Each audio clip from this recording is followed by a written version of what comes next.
show. There's so much more than you know. Yeah. Let your soul show. So much more than you know. Yeah. I woke up early in the morning. What a beautiful day. Fresh white tea, grab 2 for 11. That's one for now, one for later. I see you doing good, I applaud. Play your cards, we all gotta get it. York City made me see the world differently. That ambition and position for you to make history. Look, the way I put words together is calligraphy. Whoever got the crown is mistaken identity. Can't fuck with you finicky. Talk about what you finna be. Person you pretend to be is draining my energy. To make sure they remember me, I work like it's sitting me. Your whole list like it don't mention me. Had an epiphany. Hated on existence, so you give them validity. That said, nothing gonna get to me. I ain't finna be the company to your misery. I turn my energy to a company. Being here. What's good, y'all? You're chilling here, DJ Knots. Tapping in for another amazing edition of Pulse on Pulse podcast. Thank y'all for tuning in on this beautiful, beautiful Tuesday in Atlanta. I'm just glad it's not 108 degrees at this moment. So let me bring this in. Let's do that. Let's do that. Shout out Z Rich and the new project. Yeah, man. If you haven't checked it out already, make sure you do. Z Rich, that was more than you know. With the whole radio voice. Bye, Toya. I'm here alongside our partner in crime, the one and only. What up, y'all? It's Will. Will of Thrill, professional shit talker extraordinaire, love of the people, the coach and everything about it. Yep. How you feeling? Sensational. We know. We get this shit cracking, man. Yeah, we ready to get to it, man. I'm not even gonna waste no time. Court's here. Yeah, I'm here. How you doing? How are you, brother? I'm doing great. Status. I can tell y'all ready for this one. This nigga is reading the industry. Yeah. Hey, don't read that shit. It's gonna make you don't eat it. Don't. Yeah, I was gonna say what he. Yeah, I'm not gonna do that. Yeah, exactly. I don't know if there's any safe way to approach. All right, now. So we are here with a super special guest. Hey now. You know, anytime we bring special guests on here, they are individual thinkers. Yes. They are not what you would ever expect. Can I say that? Yes. Absolutely. Because we have a pedigree, hidden gem, a legacy of what our guest speakers, our guest appearances have been.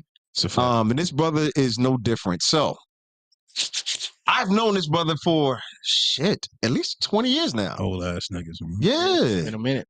But one of the things I've always appreciated about him is he is never afraid to say what needs to be said.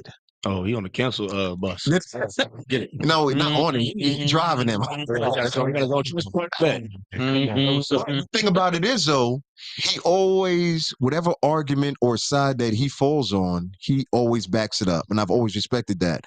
It's like, you know how we hate people who say things and then hide their hand? Mm-hmm. Not this guy.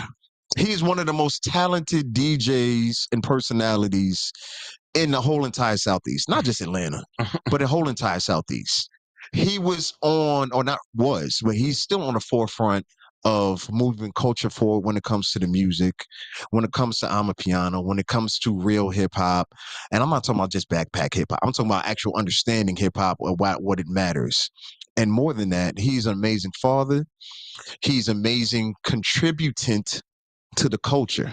Y'all make some noise for my people Stackanova. Go. Appreciate that. So that's coming from you, man.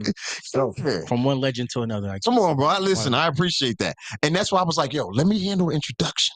Because I get to speak from the heart. You did that. You know what I'm saying? And it's like the beautiful part about it is everything that I say when I do introductions, even when I don't know our guests, it's all facts. And I like us to stand about it. But for the people who don't know you, and I didn't cover it well enough, give them 30 seconds about you, your background, what you would like them to know about you. I appreciate the introduction. Thanks, y'all, for having me. Once again, yes, go by the name Stackanova. That was my DJ name. Most people just call me Stack for short because it is a little tongue twister. You know, been in the Atlanta area for half of my life now, almost 20 years. Know Knots pretty much the whole time. Started off just as a DJ, but you know, during that time, done a lot of things in regard to podcasting. Kind of made a name for myself online, and got into a few conversations with a few people that has kind of spilled into a few interviews such as this. I'm also active on the board of a couple of nonprofits that are Florida based, and currently residing here in Atlanta, doing some tech work. And that's kind of it right now. Just trying to make my mark in multiple different ways. Is that where you're from, Florida? No, I'm from Boston originally. Okay, sorry to hear that. Yeah. Yeah. All right, I'm out. Yeah. Yep. I knew y'all was gonna be ready to go. Yeah. A lot of order shirts. Yeah. I'm glad you wore it too. You see why I didn't want you to tell No, me? I'm glad you wore it too. Yeah, We're gonna take y'all to task. Not even today. doing. Not We even got doing all it. the task today. Before we get started, Yeah. two things. Number one, can you talk about or mention the names of the nonprofit? Because I didn't even know you was doing that. Sure. Well, currently, right now, I sit on the board of one called We Care LF Inc. It's an organization based in St. Petersburg, Florida. Basically, we do youth and family services from OJT to prescription drug discounts, substance abuse programs. We were founded in 2018. Originally started from a tax business that I launched back in 2015, where we were just helping families make better, responsible financial decisions with their tax returns. And then that kind of just grew into the nonprofit. Still in our early phases, but we are doing a lot of work on the ground right now with young men and women. And I'm very optimistic about the future. I love it. Fine. That's what I'm talking about. Yeah. Because as much as we talk, I never knew you did that. Yeah. I might have missed those posts. So no, I'm glad you mentioned that. Bro. You know what? Truth is, I keep things close to the chest. Remember Erykah Badu on that live when she was like, "I'm an artist and I'm sensitive about my shit." Yeah. That's kind of how I treat like some of my endeavors I do on the side. I probably don't do a good enough job sharing it, but there's a lot of detractors out there that tear stuff down, and I know myself, I could get caught up in the back and forth. So it's kind of just like, you know what? Let me just do my work. My grandfather used to say, let people run their mouth. You just run your business. Come on. And that's how I get down. Hey, you gotta be careful, man. Put your head down. Yeah. Run your business. That's it. Oh, like people, because people will kill your fucking dreams. Hey, what? That shit ain't gonna work. Like, God damn, dog. Hold on, man. Hey, but we got to find our own self-doubt sometimes, let Mhm. alone the voices everywhere else. So yeah, definitely. How do y'all do that though? I mean, as grown men like we are, and I'm already diverting. Like, how do you find who you can trust and actually share that information with? Whether it be the smallest idea, like, yo, I want to take these kids to lunch. You know what I'm saying? People will tear that down. Yeah. I mean, everybody has it's gonna sound wow. Like everybody got friends, but everybody got a friend who is still a friend, but he would never take advice from them. Sure. You know what I mean? Like, so it's to me, it's a small. While I have a good amount of friends, there's only a handful of people that I'll be like, all right, what he's saying, like I can take that genuinely as something I should listen to. You know what I mean? Yeah. Because everybody got them and they're like, nah, man, fuck that bitch. Like, go do this. You be like, yo, all right, bro, let me hit you back. You know what I mean? Like everybody got that friend that's like they automatic is crash out mission. I'll be like, I see you Sunday at church. Yeah, let me hit you back, bro. Like that. Yeah, I'm pretty sure go robbing the liquor store is not the answer to what's going on with me right now. So that's how you judge it, just knowing your friends. Knowing your friends. I mean, you gotta put people in certain places, and people be scared to do that. Listen, man, don't put me as the point guard on the basketball team. It's not going to work. All right? Yeah, meet people where they are. That's like that. That's it. I'm like, and you mad at me, but I had no business being in that position. Why'd you put me here? You know what I mean? So you got to be careful with and who you share stuff with. Like, because you might share something with Nazi, you be like, all right, so what's the plan? Like, he's going to give me something that's going to help me move it forward. Mm-hmm. Like, what's your plan? All right, what you going to do with this? Man. Okay. I know a guy. I know somebody that actually does the same thing. I'm gonna link y'all up. Y'all can talk together. You know what I mean? That's the type of energy you need. Not somebody that's gonna be like, man, that shit ain't gonna work, dog. Like everybody doing that. I ain't gonna. Oh, I appreciate it, bro. Mm-hmm. let me hit you back. I know me for a fact. I talk to people that's doing better than me. Yeah. Oh no, that's how you elevate. Yeah, because my mentor always told me you buy people's opinion, you buy their lifestyle. Mm-hmm. So wait, say that again. You buy their opinion, you buy their lifestyle. Okay. So it's like basically, you listen to people that have gotten places that you're trying to go. You get what I'm saying? So that's why I reach out to, because I respect their opinion. I wouldn't listen to somebody that's doing this on the same level, because like, nigga, hey, that's not gonna move the needle. You feel what I'm saying? We always use sports analogies a lot, right? You know how you get nice? Playing catch is better. Hey, simple. So like you can't go to the 6th grade gym and I was killing them. Duh. Yeah. You're a foot taller than everybody in there. Yeah. Mm-hmm. I'm sorry, go ahead. No, I'm good. No, I just wanted, because like I said, that idea just came to my mind. But one of the things we do here in the show, and we can keep it short, because we got a lot to talk about. Mhm. It's called the most interesting thing you've done in the last 96 hours. I keep having to change the name You got a layup.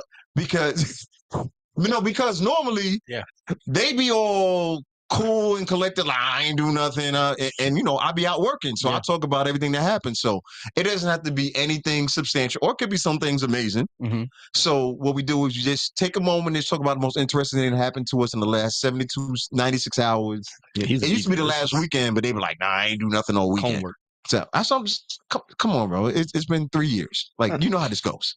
So Will, you want to lead off? You want me to? Shaq was never good at free throw. He played what?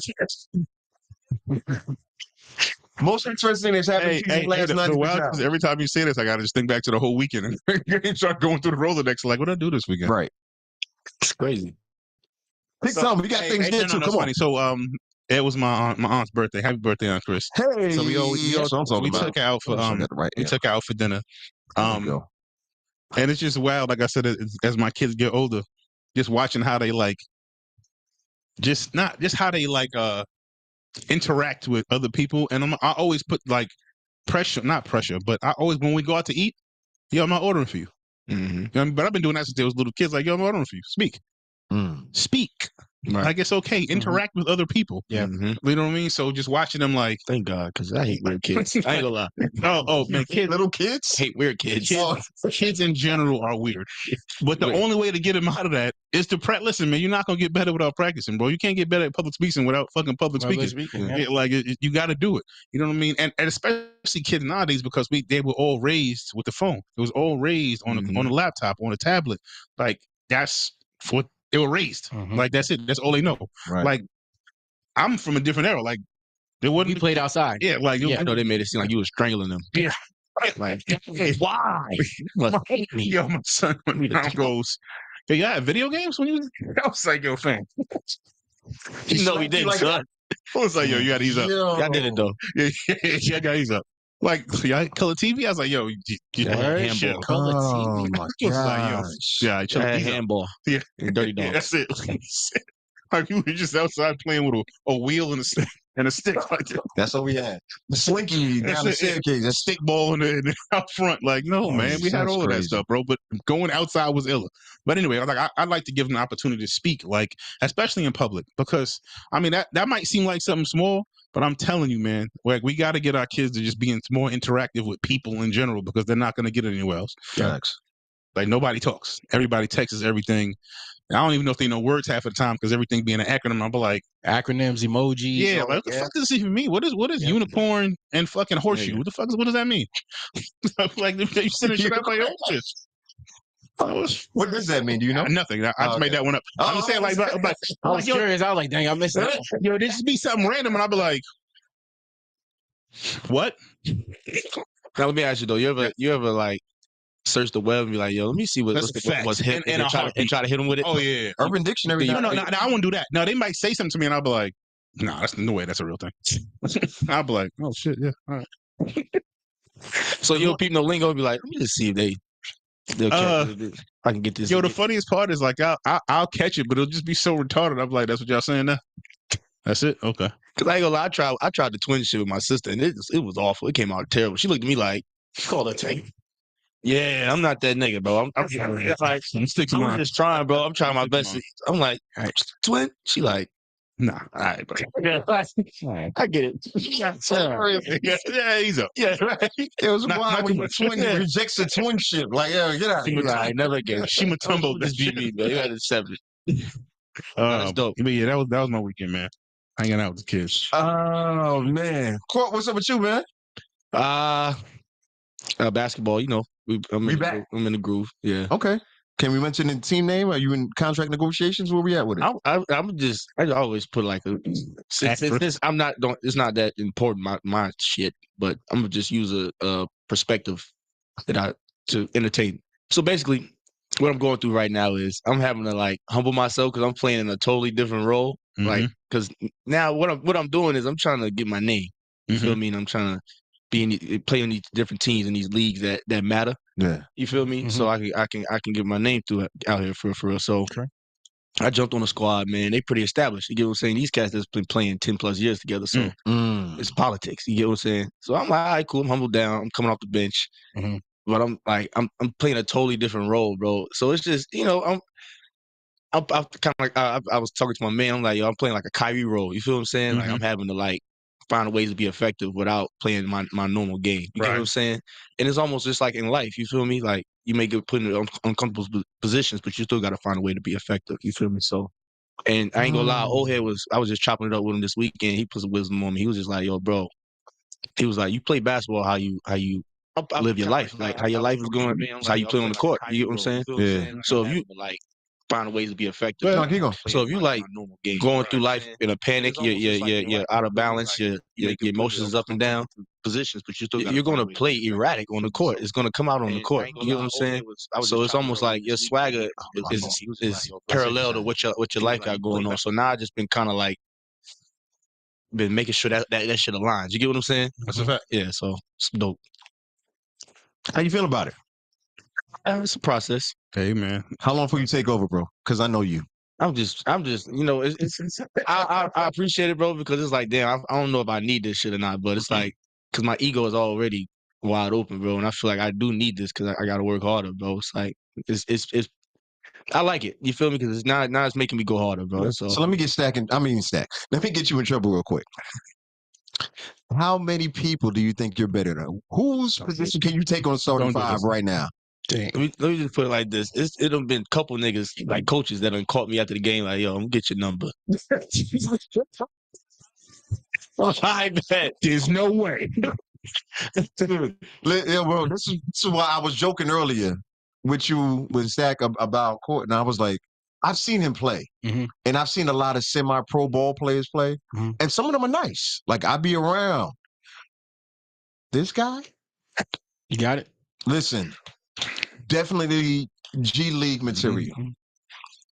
For sure. And I'm not just saying that because it's my man. I'm saying it honestly, like, yeah. Understanding the basics and understandings in the game. There's only so long you can play that role. Yeah. So I'm asking you, and I'm proud of you for controlling it right now. I mean, it's one of them things where it's like, all right, now you got to give them a choice where they don't have a choice. Right now, I'm giving them a choice. You remember when Isaiah Thomas got traded to the Celtics? And they had him coming off the bench, and they told him, they was like, you're not going to start. Okay. We're bringing you in here to be our scoring punch off the bench. And he was the leading scorer for the team coming off the bench. You feel me? Yeah, so, you know, that's... I think, I ain't gonna lie, I've been thinking about cats like Lou Will, all that type of mindset. My confidence is bigger. Get my 6 man of the year mindset on. Bro. I ain't gonna lie. So it's fun. Well, the funniest part about that is I could just see you watching the starting point guard doing something stupid sitting like this. I've been having it's a lot, bro. Controlling my emotions, everything. Like it's I ain't a lot. trying to get you in trouble. Like, all right. Yeah. You get him in the next one. This nigga's trash. You're supposed to respond like Russell. You're supposed to respond like Westbrook on that one. Like, what? No, yo. And what's really been I've been doing a lot. When I get in the game and I start getting off, everything I do, I'm looking at the coach. I'm doing some wild, like sneaky shit just to throw a shot. Butler, Timberwolves type stuff. Finally, like you should have hit him with the mellow. Yo, P, they want me to come off the bench, man. Hey, yo. But nah, I'm a team player, bro. So I know you are. I know you are. I know because you know that I know. So that's what I'm saying. Stack. Yo, that's a dope name too. Stackanova. Listen, I would have took that back in the day. You want to tell them where the name comes from? You know, I wish I had a really cool story, but it was a joke. It was a joke, man. I was when I was at Clark Atlanta, I was working 2 jobs while I was still in school, right? Wow. And I have a Jamaican friend. Her name is Chanel Blake. She's from Boston. And I was just talking to her, just telling her, yeah, I'm working all these jobs. This and that. She was like, yo, you DJing? You got 2 jobs? You full-time student? And she's like, what are you, Stackanova or something? Changed my Facebook name to Stackanova, like, as a joke. But at the time, I was DJing with no name. I was, like, kind of reluctant to DJ at that time. I was promoting parties. My best friend was a DJ, but he was pushing me to do it. So one night they was at Black Lion Cafe. Remember Black Lion on Auburn Ave? Yeah. So I do. Shit. My boy was DJing. He was like, yo, can you come play a couple songs? I'm about to go to the bathroom. Dude never came back. Ended up DJing the whole night. That's crazy. At the empty I thought was Empty Black Lion. But two young ladies that were there told, remember Jesse Posh from Club Frequency? They told him that I could DJ dancehall and hip hop. And he called me up and was like, "Hey, I'm looking for a reggae DJ downtown at the Underground." He was like, but when he called me, he was like, "Yo, can I speak to Stackanova?" I'm like, who now? Right, exactly. So I just went with it. I was like, yeah, this is him, you know. So I ended up DJing Thursdays at the at Frequency in the Underground. I did that for about manifestation. And so I did that for about a month and a half, and there was nobody there. It was me and DJ Dime, and it was empty. Yeah, shout out Dime. Exactly, right? So upstairs was House Nightclub. Upstairs they had, you know, Fo Diddy and DJ Cash and Shane Talon. That's where I was at. Yeah, y'all was all right. Somebody, I know you would. That's how I make sure you do that. And you know, House got shot up one week. Remember that? Yeah, so when House got shot up, rest in peace. After that, they all came downstairs. So that's how I actually met all my DJ friends, including Knots. Like, just that's how I became a part of that network, because I inherited that crowd. I inherited DJ mentors like Shane Talon. I had to DJ. I open for Shane every week. Every week. So that really got me, you know, good. And then, you know, Cash was taking off at the time. Ended up at SO and reopening the Peacock and all of that. Like, the people gonna tell you your name. Like, if the people reciprocate and they start calling you that, that's how you know it's working. That's what happened. That's I done missed a few times. I didn't even know that story, bro. Yeah, that's how it happened. I did not know that. That's how it happened. Because I'm trying to remember when we really. It was definitely through a Fo Diddy party. It definitely was. Fo Diddy. Yeah, shout out Fo. That's F-O-E Diddy. Yeah. F-O-E Diddy. Yeah, this pre all of that. I know what you think. Pre all of that. Before that. Before that. No. I'm just trying to think. Like, I know that name from somewhere. You said what? 12? This was what, 13? This is 08. 08. Yeah. This was 08. I've been outside. So anyway, that's what, going back to, so people know the Underground now and the resurgence. But we're talking about the pre-resurgence, emotions and all of that when it really was. Everybody was getting robbed. Oh my God! Yo, I used to carry my strap in my DJ coffin. Come on now. Yeah, Stackanova, nigga. Yeah. Pause. Right. So anyway, 2024. Fo Diddy. That's another story. But anyway, so let's talk about it. If there's anything that you. Most interesting thing that happened to you in the last, like I said, 72, 96 hours, whatever it may be. Okay. Probably not a long story, but just invited, you know, welcomed Baby Stack into the world. Let's go. Come on. Let's do it. Let's go. My son was born actually just last night, you know. I wasn't sure if I was going to be able to make it out, but, you know, I got out of the hospital, came straight here from the hospital. But that was the most interesting thing for sure. You know? So let's do this. Flip burger. Let's document something right now. Let's go. What would you be willing to tell your son that he can hear from this 10 years from now? I see he had a 10-year-old. I am. What would you want to tell him about this current state that we're in? Whatever you want to say. I'm not even going to frame it. What would you want to just remind him of right now? Right now. Yeah. Whatever's on your That was a loaded question. That's a loaded. Tell him how you feeling in this moment. Hey. Fuck them folks.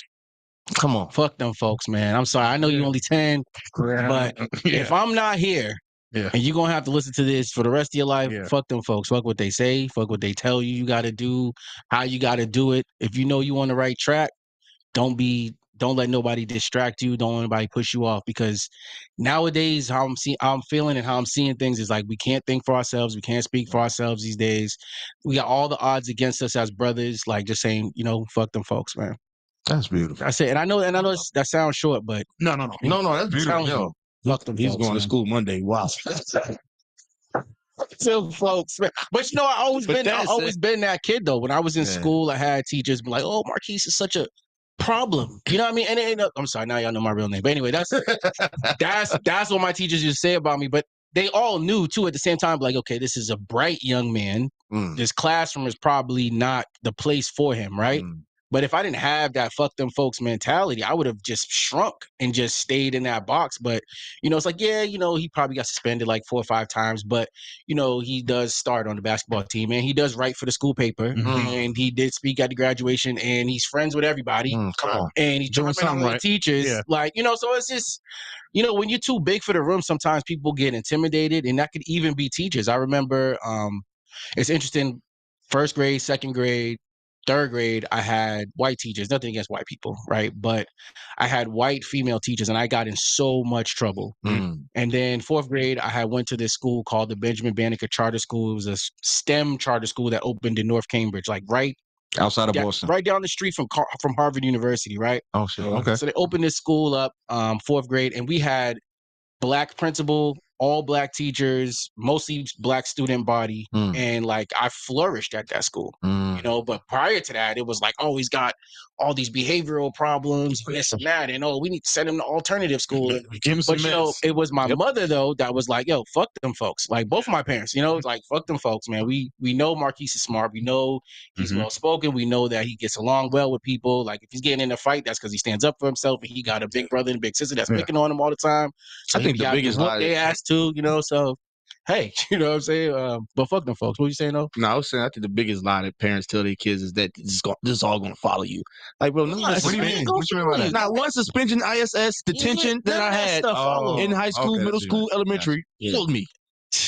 Them folks, like folks, yo, for real. As long as you stay in school, Stay in school. Don't That's expel. it. That's it. Fuck them. Like, so you ain't catch a body in them. I ain't gonna hold you. I'm not gonna say I'm not gonna discipline my child in school if he acting up, but I'm not going like OD because it's just like, bro, he not understanding. I'm not gonna make him feel like it's gonna follow you for the rest of your life. You feel what I'm saying? And yeah, you gotta give them the right reasons too, because like I think they used to tell me the same thing. Oh, this and that's gonna follow you, but at the end of the day, it's like, what are you scaring your kid away from doing? Like, you put him in a rabbit hole. If you're an outspoken young Black boy, you're a disruption. But if you're an outspoken young white boy, then they're going to be like, oh, he's gifted. Well, let's give him a platform. He's a leader. You know what I mean? Exactly. So imagine if my parents wasn't like, fuck them folks, and then now I'm shrinking and out. So, like Nachi was saying in the intro, how I just speak my mind. Yeah. But that's because my parents still cultivated my ability to do that. If they told me to suppress that, like, oh, you're going to end up in jail. You're going to end up here. You're going to end up there. That's what I think it does. You know what I mean? And that's what people tell you, so it makes you shrink for the, for the world. And it's funny now, you see us millennials, we're all older now. And it's almost as if the women of our generation are the outspoken ones, and they're looking at us like, oh, you guys are this, you guys are that. And I'm like, look, we had to like dodge jail basically for being outspoken. Meanwhile, you was able to laugh in the back of class and not get kicked out or not be an in-house suspension for this and that. Looked at as less of a threat. Less of a threat, exactly. Not a complete non-threat, but less of a threat as the boys. Yeah, I got snatched off trains. I used to take the train to and from school growing up in Boston. I've been snatched off trains from white women feeling threatened by me, this and that, which is crazy. You think about it. I think psychologically, like that whole mindset of telling them that it follows you, whatever, it makes them feel like a criminal. Like I can name a couple cats off the top of my head that I know for a fact they used to get suspended all the time. That's in the prison line right now. You get what I'm saying? And I'm not saying like it automatically makes them feel like that, but if you, as a kid, bro, if you constantly getting expelled, or you get expelled, or you getting suspended, you may feel like, bro, I don't know already gonna cross that line, so I'm in it. You know what I'm saying? Yeah. And what's interesting because your record's clean. You ain't no criminal. You're not a criminal yet. Right. You just got in trouble in school. You get what I'm saying? But kids, they don't treat it like that, right? You get what I'm saying? Yeah. And I actually did time myself, so like it's interesting too going in there. It's always about resources, because like even when I was doing time, I was around some of those kids. I saw like some of the juvies getting moved into the general population. And they're telling me their stories, and these kids had no resources. Like some of them had no mom, dad in the house from age 9, 9, like my child's age, my daughter's age.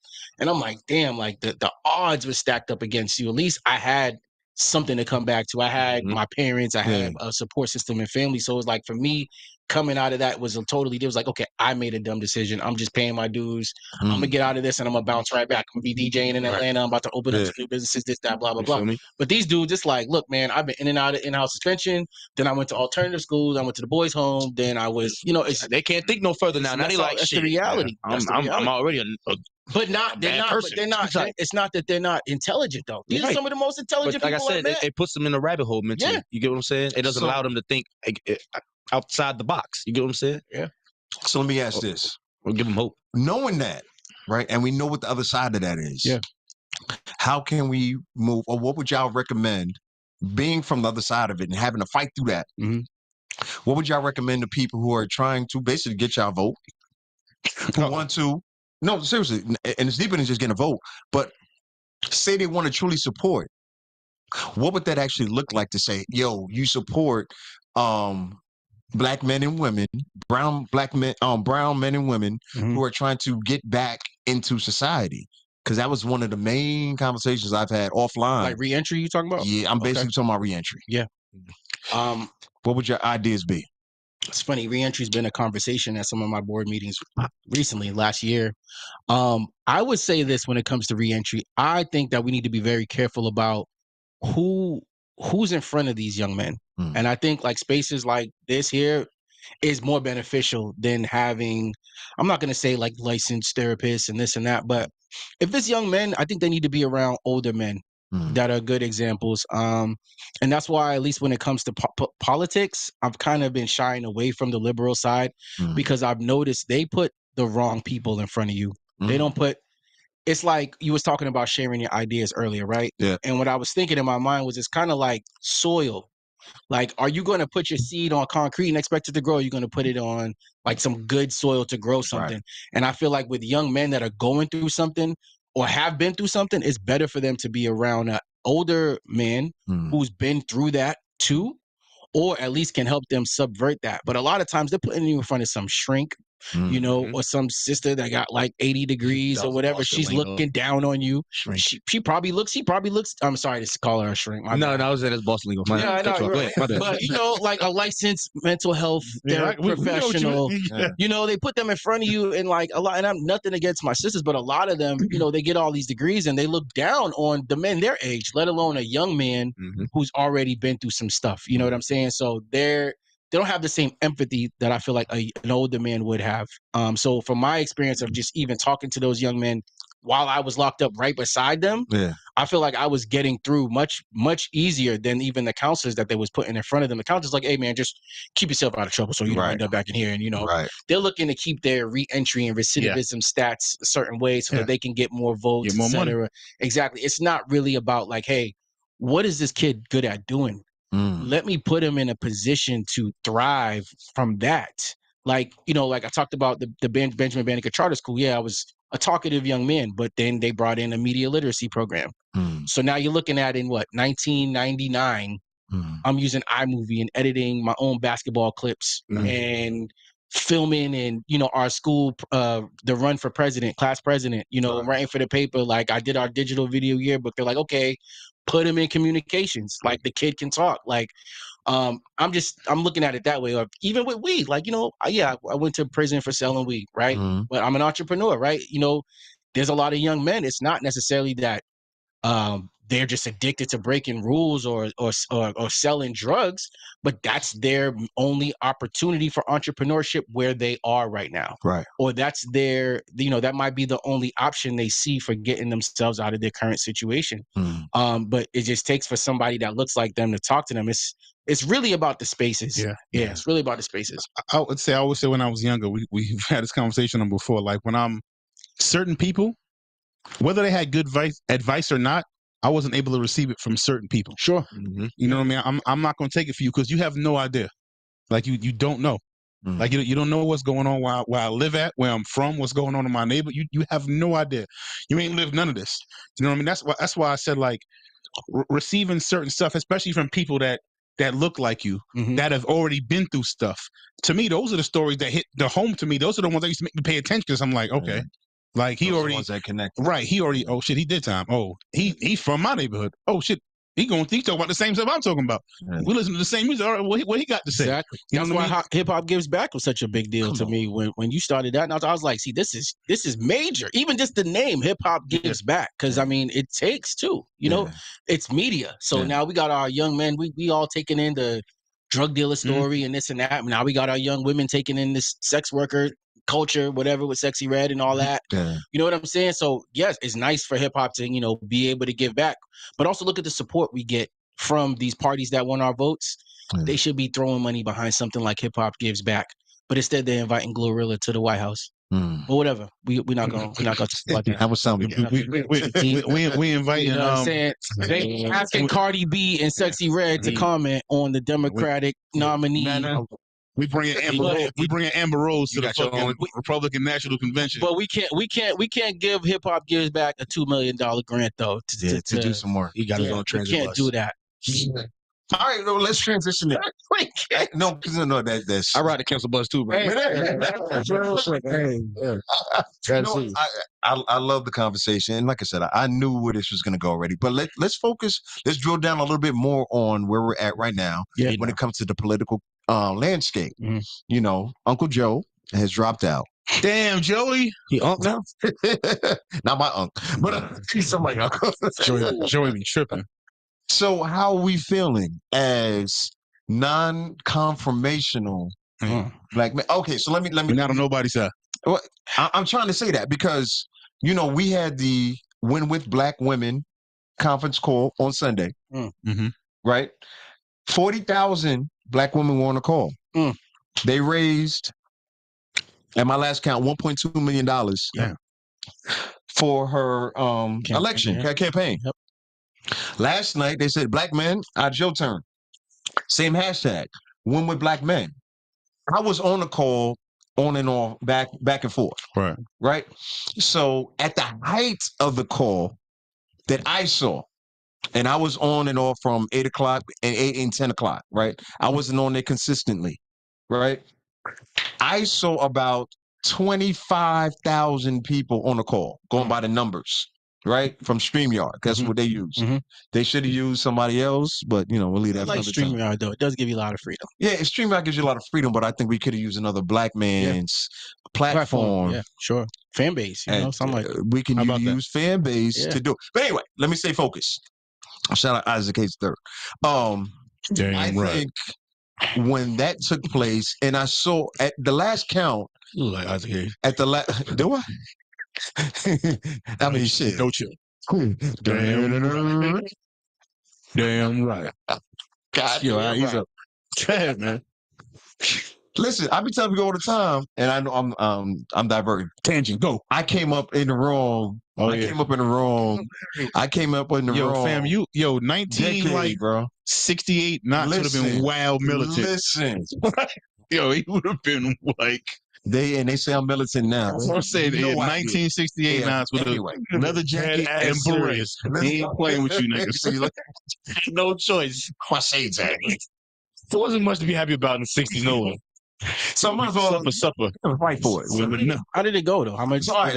So because they got jokes. So at the height of it, at the last one before I logged off, I think they said they had raised $900,000. Okay. And I'm sure they went on for another hour. So I'm gonna assume they crossed the $1 million platform. My issue, Jesus Christ, here we go. So my issue was, and I talked about this on Facebook, and I've been having a conversation today. It'll be here in 15 minutes. I'm gonna try to keep this short. Was they were like, oh, we needed to show strong support for Kamala. We needed to show how the black people are behind us. And I was like, okay, great. But my point was, we already had the support. Kamala already had the support. Yes. We already knew Uncle Joe, your uncle, was going to drop out. It was just a matter of when it was going to happen. So my biggest issue was with this moment, because I got others, was we needed to use this communication point to say, hey, not give out our whole blueprint, not a whole presidential platform, but at least say, this is what we're going to focus on. Just light work, just a light jab. Yeah. We did none of that. Yeah. Which We had Roland Martin. Shout out Roland Martin. Oh, I understand God. how important you are. God. Listen, no, I'm saying I'm gonna let you go. I'm gonna let you go. About to kill Roland. No, I'm not gonna kill him. You kill I'm Roland. not even gonna kill him. I'm just saying, it's like we brought on so many black politicians and black leaders, Yep. leaders, air quotes, of what's going on in this country from every fraternity, Mhm. every area. And I'm like, bro, you cannot keep telling me the same thing over and over again and for me to resonate with it. Yeah. As an example, this is my main issue. They were like, yo, we'd have the congressman or and I can't remember names. So we were saying the mayor of Chicago saying, yeah, and he didn't say this, somebody else said this. He was like, yo, the black men are not a monolith, right? Wait, and then they would go to, well, let's go to the Boston city council member, and he would say, black men are not a monolith. Oh, And they would go to Georgia and say, and Warnock didn't say this. I don't want to put words in his mouth, but it were other people who kept repeating that over and over and over and over again. Black men are not a monolith. Let's see what Ja Rule has to say about this. But my question is this: is like if you keep saying black men are not a monolith, isn't Elaborate, that bro. Come on, creating big man. a monolithic moment? Like Yeah. Bro, that was my question. That was number one, and then number two, we needed to use this opportunity to do more than just raise funds. Agenda. That's my key word here. This is my problem with our people. Let's go. Man. Let's go. What? Like, why do politicians feel so comfortable asking black people for money without nothing in for no return. agenda like involved? Like, no, there's no other group of people that you. So can wait. ask Let me be fair. Let me be fair. Nah, Before you go, Mhm. no, before you go, because I know we can go. What they were saying, and my response was, this was specifically about fundraising and getting the energy behind Kamala. Sure. And I still told them we could have used it better. So they did say there'll be more to come. So I want to give a little grace. Sure. I don't want to sound like we just tearing her down or anything like that. Hey, we not tearing it down. At the end of the day, this shit was an emergency live stream, basically. Like, because this shit, like, Look, I love that we could do it though. Yeah. I mean, on the positive side, because I'm not really not trying to detract from it, but like I like the fact that black people can get together on a call and raise $1 million. No, it was like okay. Total was I want to say it was over between 2 the men and million. the women, yeah. It was over 2 million. Okay, Yeah. I'm just saying each call, right? Yeah. $1 million. Oh, okay, gotcha. So like, you mean like if we Yep, wanted, say it. There you go. Say it. Say it. so like, is there any other causes? Like, let's say somebody wants to open a school. I'm not gonna say no names. Let's Shout say, out to Dr. Umar. let's say somebody wants to open a school. You know, I mean, it took 10 years to raise $1 million, like to buy a school cash, but we got money for millionaires.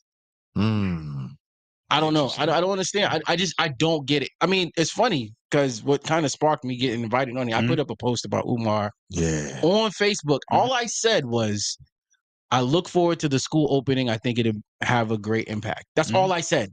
That's all it said. Not controversial. It was one sentence, but over 100 comments. After that. Flames Yeah.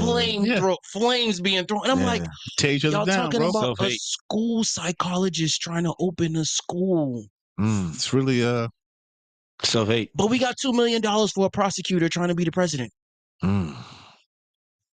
As if the criminal justice system hasn't done enough wrong. Talk about Joe Biden's crime bill. Talk about Kamala and her work out in the Bay LA, Area. yeah. Right. Like, I'm like, And she's damn, nasty. like, come on, man. Like, are y'all serious? So we got the money. We got the money. bro. And then also, I'm sorry, one more thing. How's that going to impact? And I know everybody don't believe in reparations, but this is why nobody's going to give us no damn Oh, that shit reparations. ain't happening. Because we got money. We black people got money. What, 1.6 trillion or something like that, or more than that? Spending that we budget, yeah, every year. 16th biggest GDP if we was a country. Like, we could do. We can Facts. open up our own schools. If we complain about education, we could open up our own schools. That's because we don't recycle our dollars like with each other. So it's a cultural problem. Big But time. I think politics is the cop out, and that's why I don't rock with the left at all. And it's not because I like the right. It's not because I like Donald Trump or I like the Republican Party. But the only time that I've seen black people work together and have an agenda and progress really being made was when we had to do it out of necessity. But as soon as we started going, basically signing a 360 deal with the Democratic Party. I mean, I'm just saying. Oh yeah, I gotta share this to my group. 360. Did we not sign a 360 deal? No. They getting a piece of everything we do. Look at our hip hop culture. Yeah. They got all of that. Man. They got all of that. He's cooking. The labor, like the marriage, the families, the marriage rate was like 90% right before we switched Democrat. Now it's You talking about going back into in history? We're going back and let's talk about Reconstruction. Let's talk about Jim Crow. Let's talk about up to the Civil Rights era. Black people, we was married. Yep. I saw a commercial from like 1950 something. They were profiling the Negro consumer. Yeah. They said 1 in 3 Negroes in America were homeowners. That's crazy. This is in the 50s. 33%. That's great. We were getting hung. Yo, exactly. But now we got all the resources at our fingertips. Mm-hmm. All of it. We got trillionaires, billionaires. Listen. We got our own industries. We got like. So where's the disconnect? Let's focus for it. Let's drill down for a second. It's generational. We don't control mass media. All right, one at a time. Yeah, no. I'll let somebody else go. Man. I'm with you, man. So let me get him. If you go ahead. No, I just don't think we control the higher power, which is like your mass media, the people that's able to produce this shit at a mass production and put it in front of people. Mm-hmm. Okay. Mm-hmm. The right stuff. You get what I'm saying? We don't control that. You know what I mean? We see balloon popping. So fucking. Wait. Don't do that. Don't do that. I know what you about to do. Wait. No, it's not a joke, man. I'm telling you, that's what being an algorithm. Like that's what they want you to see. But my point is this, and I want to focus on it because you're right. You're right. In your idea, in a perfect world, if you could make one thing happen next for all of Black people, what opportunity would you provide and say, we can all do this? Whether it be home ownership, whether it be entrepreneurship, I don't want to frame it for you, but just think about it for a second. And I know I'm springing this out of nowhere. I don't need to. Everything is a dollar. So all the stuff that leads to generational wealth, like fucking home ownership, stuff like fucking, like I said, real estate, insurance. You got to pick one. I need you to pick one, bro. I cannot pick one because they're so intertwined. Because all of these people that are filthy, rotten rich and they have this money, you'd be surprised how much you start off of. My dad died. Life insurance. Yep. My dad died. He left us. He left us $1 million. Come on. Oh, we took that. So we bought a house. Oh, we invested in a business. Oh, we took that money and put it in the stock market. Yep. It's not that they did something that's unbelievably brilliant. Yep. It's just that shit that was never taught to us. Like, bro, growing up in like in the 90s, I've never even had a conversation about life insurance. Okay. Right. I like the stock market. What is that? Yeah. You mean Wall Street? That's what we used to call. I don't know anything about any of this. Yeah. Like who was investing anything? Right. Like our people, we didn't like, and it wasn't. I can't even say that was just like so unbelievable. Nobody wanted to tell you. It's just that like we weren't taught that that's how y'all got this shit. Yeah. It's the culture too, though, because even something like Wall Street, like it's not flashy. Like I could have a $1,000 a month car note. Or I could contribute $500 a month to my $1 million life insurance policy and another $500 into my Roth IRA or something like that, but we just don't look at it that way. So Gucci bag. And then you can't build without having that look, right? No romance without finance, right? So like you have a hard time aligning with, the women in your age. What you're attracted to. Wait a minute, we're not there yet. Yeah, I'm not gonna lie. Look, right now, like, I do have a life insurance policy. I do have an investment portfolio, but I drive a 2001 Lexus ES. Paid off. Lord, please let it keep up. That's how I get my car. Time out. Stack is different. Don't do that. You've always been different, bro. Like I said, I've known Stack a long time. Yo. This brother has always been so humble. Sorry, I'm about to curse. I've known him the scooter. Can you talk to him about? You know what's funny? Okay, I used to ride around in a Vespa, like a little scooter, a little moped. Yeah, I used to ride around in that around city. What year was this? This was 2011, 2012. That's the This is when I was in. Yeah, but at the same time, that was also when I was trapping. That was also when I was pulling in, close to 30 racks a month. And Say, I didn't know that. yeah, in the backpack. I pulled up. I was, funny. Shout out to, all the promoters that supported me. Yeah. And even when I was not happy with what I was getting paid as a DJ, a lot of the time, I just didn't care because I had 30 racks in my backpack. Yeah, I got something to do. Yeah. So, I mean, I but didn't know that. This just put me outside. That's all. that was the time when you see me on a scooter. That was probably the most money I was ever making in my life. And I was riding around Atlanta. I had cab drivers on speed dial. Yeah. And I had a scooter. Yeah. I had no idea. Yeah. Cause let me tell you what, because when I would see Stack on the scooter, let me tell you, because this is when I was still playing ball. Back then, we had a team. Shout out. Oh yeah, we had a church league. Yep, church league. Yep. And Stack would be like, all right, I'm gonna see y'all next week, and get on the scooter and be like, vroom, vroom, vroom. Yep, out of there. Right. Yep. In church league basketball. Yep. And they didn't give a shit. Like, all right, I'm out. I didn't know that. No so idea. anyway, Yeah, nobody knew. Nobody knew. But that's the whole point. You're supposed to keep it quiet. Yeah. But yeah. How about that? What a crazy idea, youngsters. Yeah. Oh, Let's not putting this shit on IG. No money to the air. What a crazy idea. Go get a scat. Yeah. Put that IG on the scat now. Yeah. It's the greatest shit. Yeah. License plate And then money. Instagram name be I Trap. yeah. Right. I Trap DJ. Yeah, like wait. So fuck it, huh? He ain't trying to hide it. All right, yeah. Oh. Like, and there's no way to pull the feds will see this. Yeah. Oh man, that was MySpace days. That was like 8-bit Nintendo back then. Bro. Where we at? What else? Anything else y'all want to talk about when it comes to Kamala and not about her? Yeah, I got you. Just it. I think we got to say it too. We got to say congrats to Kamala. Yeah, without a doubt. For nomination. So we got to. Yeah, we don't got to. Congratulations for her nomination. Yeah. I would say that. So congratulations anybody for getting nominated. Just for a black woman to be nominated. So did she get nominated? Not yet. Officially? Not yet. Yeah. So you got a lot of for weed, right? Yeah, exactly. She would have bapped you. And she would have bought me. Congratulate who? No, it was another sister that bought me. It was a black female judge that put me away. What I tell y'all last week? No, bro. Let me tell you about. I'm sorry. No, let me tell y'all about in the group chat. When I caught my case, bro, I had attorneys that wouldn't even take my case because the judge? They said, "Who's the judge?" Linda Hunter, DeKalb County. She do not play. They literally was like, "Yo, if you had one of these like old white dudes, you probably wouldn't even do no time for this, bro." But you got Linda Hunter, bro. So I mean, I don't even want to take your money, type thing. Wow. All right, so just plead out because she's not going. She not playing no game. Yeah, She's not going. She's not going. It's court. Well, you ain't got to match it, but I thought you Hey, look, I did my crime, so like I'm not mad at her. Like I'm not blaming her. It's not nothing against sisters, but I'm just like. I have a question for everybody though, real quick before we get on this topic. Let's go, court. Do y'all feel like Barack Obama will endorse her? Because he's moving real slow. Yeah, I'm about to say. I just want to believe that he's saving it for the convention. Yeah, I think so. That's all. I think he doesn't want to undermine the convention. One at a time. Just because I think that his voice is still the most powerful.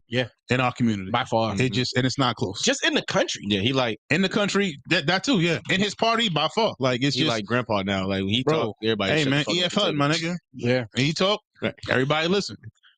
You know what I mean? Like so. That's the ace in the hole, basically. Now, the conspiracy person to me, conspiracy court, he thinks that Barack won't endorse Kamala. Tell me because we all know that the power structure doesn't like Obama. They don't. Not even say the power structure. We know that it's a certain group of people that don't like Barack Obama. And black people, he's for us. You know what I'm saying? But the other side don't necessarily care for that guy. So my thing is, I don't think that he will endorse Kamala because they'll feel like she'll be led by him in his policies and his philosophies. Yeah, I think the reality is so they'll feel like, oh, this is another Barack Obama front runner. You know what I'm saying? Yeah. I'm gonna endorse it. Yeah, the reality is of this race is, if I'm being honest, Donald Trump's gonna win this thing. But not. I'm not saying that because I want it. I'm just saying like it's. You need to ride, huh? Bro, it's like it's just written on the wall, bro. Like it's just, you're not coming in at in the fucking in the fourth quarter, y'all down 20. Like, all right, not Kamala, not her. Like now, you're telling me if there was some loophole that Barack found that says I'm back, even Michelle, and that would be like, oh shit, because then they would be like, oh shit. Even Michelle would have been like that. I think Michelle would have got that type of response because she's a foundational Black American. Okay, unlike Barack and Kamala. She's like a sister. Say what it is, nigga. She's a You've been sister. keeping it gangster all night. I'm trying. Yeah. Like, She I'm ain't a talking. nigga. She's an American descendant of slavery. You know what I mean? Yeah. Those are the ones. Those are the Negroes that are being overlooked by the Democrats routinely. You know, those are the Negroes that set this country up to be a certain way.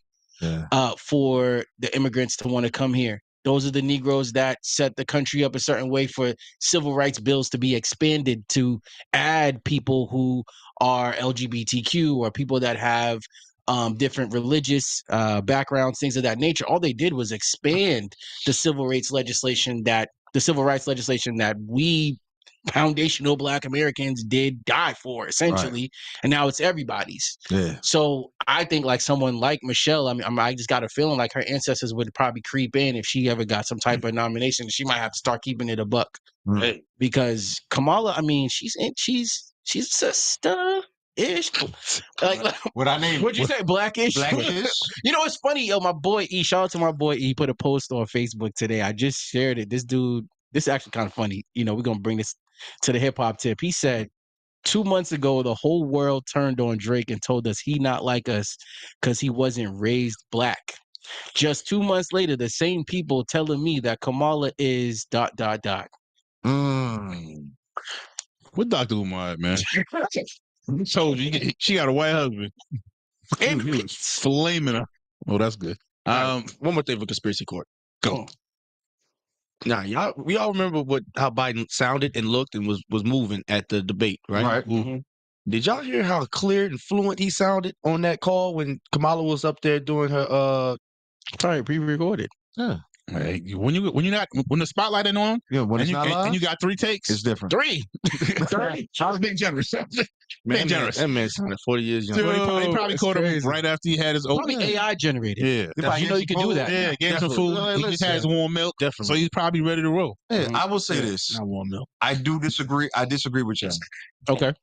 I Oh, really you don't think think Barack Obama would endorse it? no. Number one, yes. Okay. That's going to happen at the DNC. Yeah. Guaranteed. We'll see.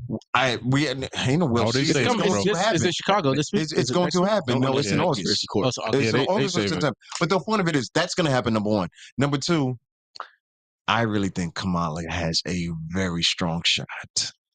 I mean, I would put money on her. Don't. Not even long money. The whole change movement again. All over I'm again. just telling you. I'm just telling you when It's closer than people wanted to say. when admit. Yeah. I'm Listen, telling bro. you, I really believe, and she doesn't even have my vote yet. She's qualified. I'll give you that. It's not even qualified. I'm just seeing how history has shown how things move, right? Hillary was before her time. Hillary, let me do this. Hillary was a joke. Come on, man. Well, let's not do that. Well, Don't walk. kind of. No. I mean, I'm gonna drive the bus, but All right.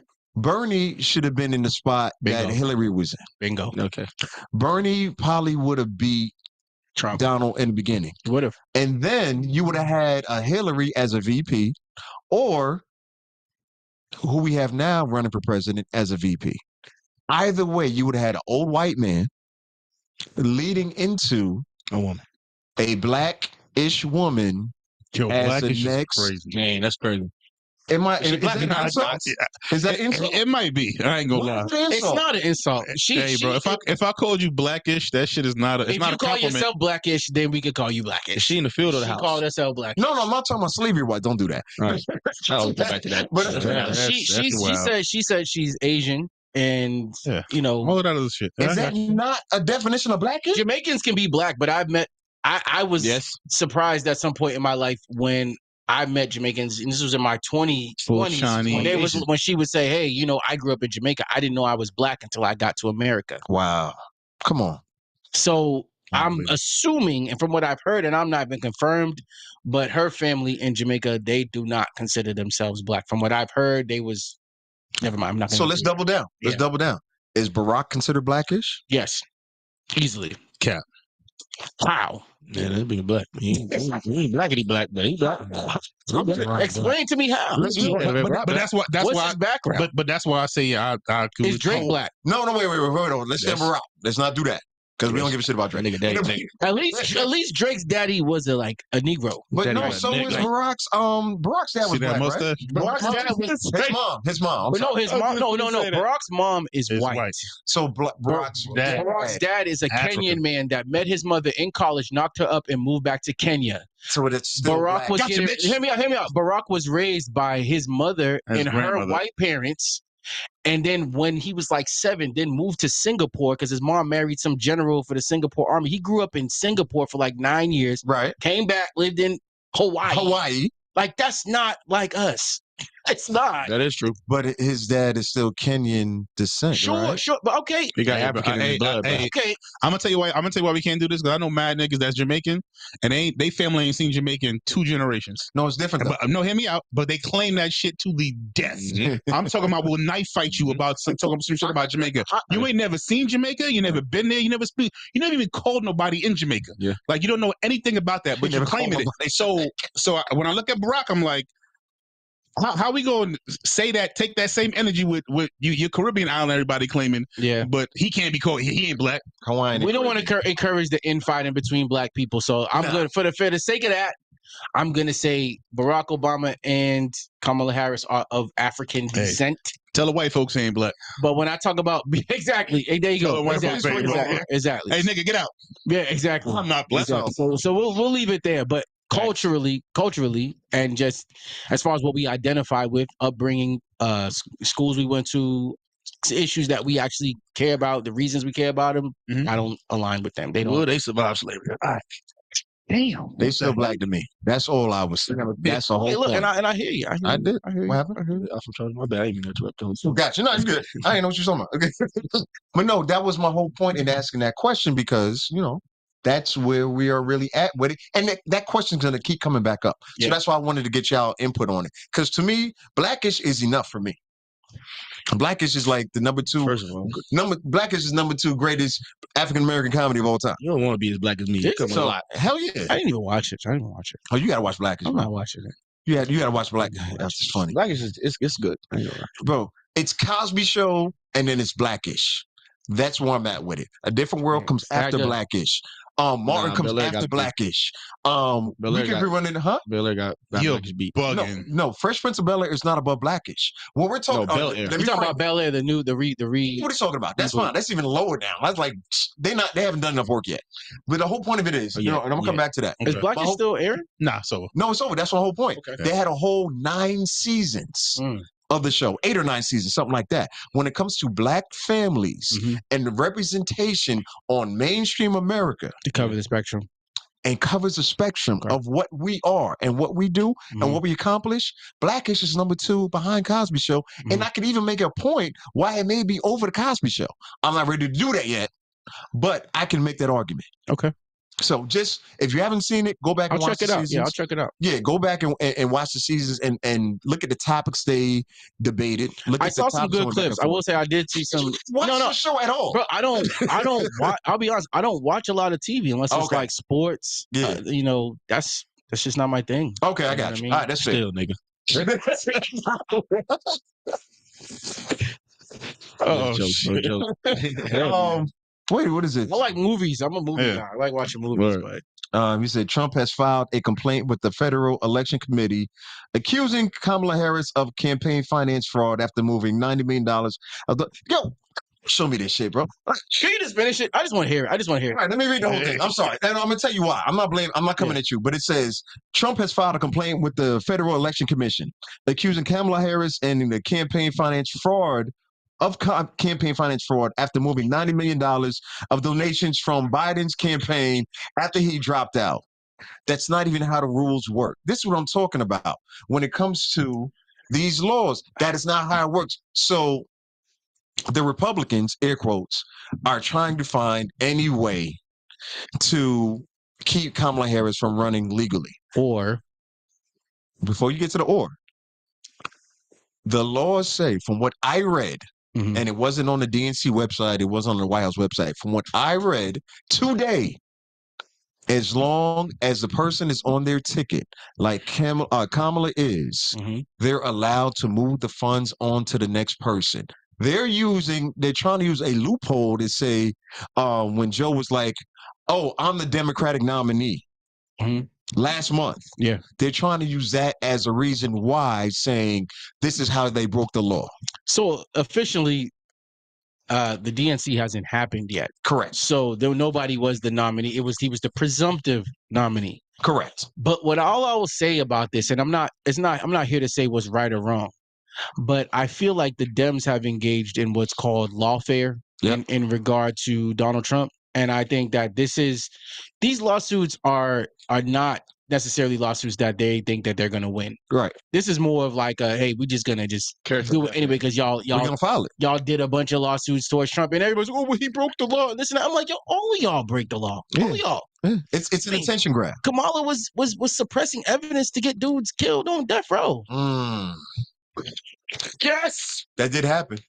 Why are you so hype about that? I just love a nigga that reminds that cancel buzz, bro. Just be real. She was trying to suppress evidence to get someone killed. And I mean, obviously somebody had to step in. The bigger government had to step in and save someone's life. But I'm like, look, man, it's he who's without sin cast the first stone. Facts. And I feel like when it comes to the Democrats and Republicans, I feel like, and I grew up in Boston, so very Democratic place, right? This is like oh, wait, you serious? Yeah, I'm serious. Bro, Boston is like the home of the Democratic Party. I mean, the school I went to, Benjamin Banneker Charter School, I was telling you about, was founded by the late great Charles Ogletree. You ever heard of Charles Ogletree? No, tell me about Charles. So he was the director of Harvard Law School, black man, director of Harvard Law School, had his own foundation called the Bell Foundation, where he worked with a lot of black kids. He also taught Barack Obama at Harvard University and at the law school or whatever. He brought Barack through right before Barack spoke at the DNC in 2004, I believe it was. Okay. And yeah, so like Charles Ogletree definitely was kind of on that whole like that what's the word I should say? He was like the Democratic I'm not gonna Godfather? call him token. He's not token, no. I do remember the name now that you were talking about. It started coming into put it this way: Boston is just a hotbed for Democrats. Even you talk about the Kennedys. The Kennedys are all from Boston. You know what I'm saying? Like, so I grew up hearing that Republicans are bad. They want to put all black people in chains. Right. They're all demons. Yeah. And the Democrats are good people. They care about social issues. Yep. They care about the greater good of everybody else. And that's what I thought. Yeah. Then I moved to Atlanta at 18. And I was like, dang, why black people doing better in the red state than they do in the blue state? Come on. Why did a Republican governor, my governor growing up in Massachusetts, our governor was Mitt Romney. That's right. He's a Republican. Yeah. He gave us universal health care in Massachusetts. Yeah. But he's a Republican. But supposedly Republicans don't care about nobody. Though. I'm not saying Mitt Romney's like, Jesus. Right. But what I'm saying is if we look at it, objectively, we don't have to pick a side as black folks. We can just have an agenda, but we don't got one. And that's my issue. That's because we're not aligned and we're not together. But that's why I felt like we should. It's the tribalism, though, and we just did it today. Our influences are being influenced. Yeah, we should sell our vote. Financially. Yeah, Roland Martin. I'm just saying, like Maxine Ward is talking about just shut up and vote. You don't think us millennials are tired of hearing you say that to us? I kind of agree with Maxine. Anyway, let's focus on something. Let's focus on one thing. It's generational. That's what I was thinking about. It is generational. Go ahead, say goes. Wait, go ahead, Will, and then I want Court to go because he said I was just gonna say sell our vote, but we it's kind of like this, man. If you're dealing in negotiations, there's got to be something that you're asking for, except for black people. And that's what we fall short at. Like, all right, Ice Cube talked about it, and what we do to him? Got him the fuck out of there. What we do to him? Try to castrate him. Get him the fuck out. Yeah. If Kamala cared, that would have been her shot right there to be like, yo, guys, maybe Ice Cube he's on target. Yeah. Because we do care about but you know what? And like I said, this is not about Donald Trump. Yeah. But Biden didn't even take the meeting with Ice Cube. He didn't even take a meeting. That's not fair. He didn't. He declined the meeting. He declined. But I'm gonna tell you why. I'm gonna tell you why I think it's not fair. I'm gonna tell you why. Is my opinion, because I think a lot of people that took the meetings, he was just rolling you out there to troll. Hey, wait. We talking about trolling. Hear me out. If we talk about the new millennials and what people care about, I'm telling you right now, it's kind of like, man, to bring you out there, it's the shucking job. He truly, and not just him. I don't think it's just him as a politician. I think a lot of politicians in the same boat. They truly don't give a fuck about you. But I do care about the vote that you possibly could get me. So if you like Steve Harvey, I'm gonna bring Steve Harvey ass in. But we pick and choose who we give the excuse to, right? No, I think all of them. Exactly. That's what I'm saying. All of them. I feel like none of them care, right? But when some type of symbolic move comes from the Democrats, we give them a pass. But if the Republicans try some symbolic stuff, it's like, oh, they don't really care.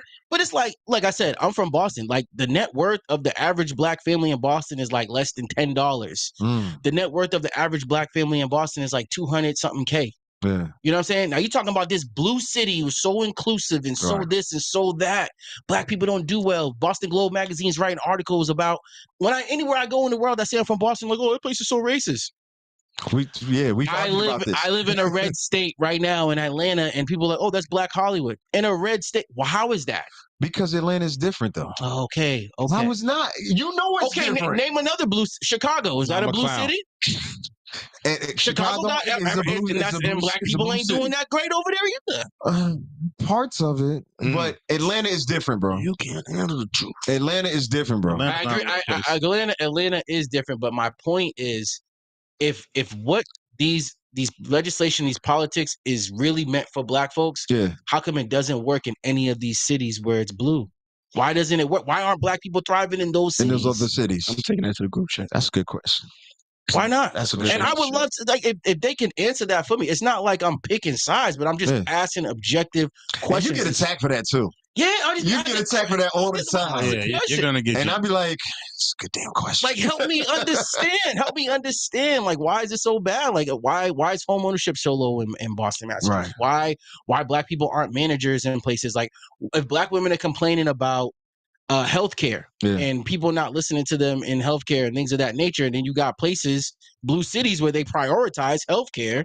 Right. Why is nobody hearing them out even in those cities if they care about us so much? And that's local government right there. That's local government. What's up? But can't ask the question, I guess. You know? No, we can ask it. I'm glad you're asking it, bro. That's kind of glad. Wow. One of the reasons I'm glad you're here, bro, because it's a legit super question. As soon as you ask the question, though, they call you a MAGA head. You're a Republican. Yeah, they say you're a Republican. They wanna label you, right? And then that's a dub. And but that's what Democrats do. They brainwash Republicans do the same thing too, though. They all do that. I'll tell you this, though. This is the difference. How about just politicians in general? This is different. This is the difference. I be around, working in corporate America, I work around Republicans and Democrats, white and black, right? And brown. Immigrants, everybody. I include brown people, now. Right? Crazy. But my thing is, you're welcome. Everybody nowadays, even though they say don't talk about politics historically, but now everybody's really willing to kind of just, talk about it. You think it's changed? Absolutely. Absolutely.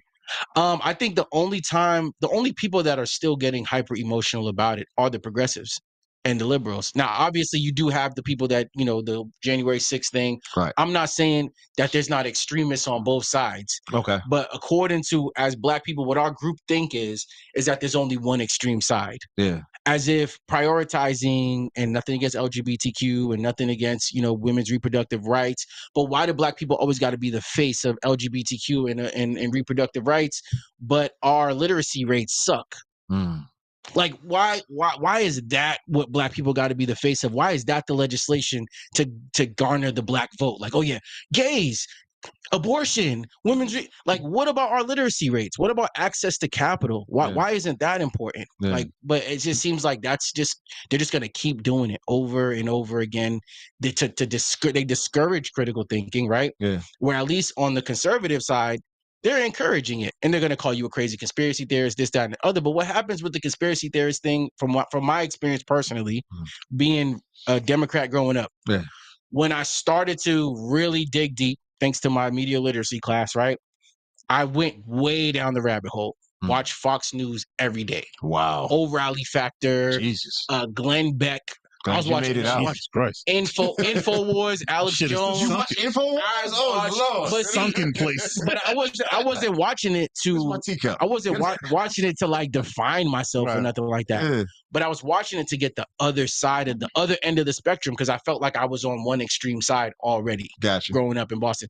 So now coming towards the middle, I'm like, oh, okay, so this side, they want to suppress your critical thinking and tell you you're stupid. Mm. And you're just, that's why Maxine Waters feels comfortable telling us to shut up and vote because she's like, no, you're stupid if you don't vote for us. That's why Joe Biden thinks it's okay to say, if you You're don't not vote for black. me, you're not black. Right. Because they're like, oh, you're stupid if you're not rocking with us. So Yeah. you almost makes you question yourself. Yeah. Whereas on the flip side of things, on the right side, they're just more like, oh, we got these values or whatever. We want to kind of stick to them. We kind of want things to stay the same. They say make America great again. Yeah. Like whatever. Like the left people are getting triggered by that. Oh, when was America great? We are slavery. I'm like, y'all know when America was great. I don't. I'm sorry. We don't. I'm sorry. I'm gonna say this.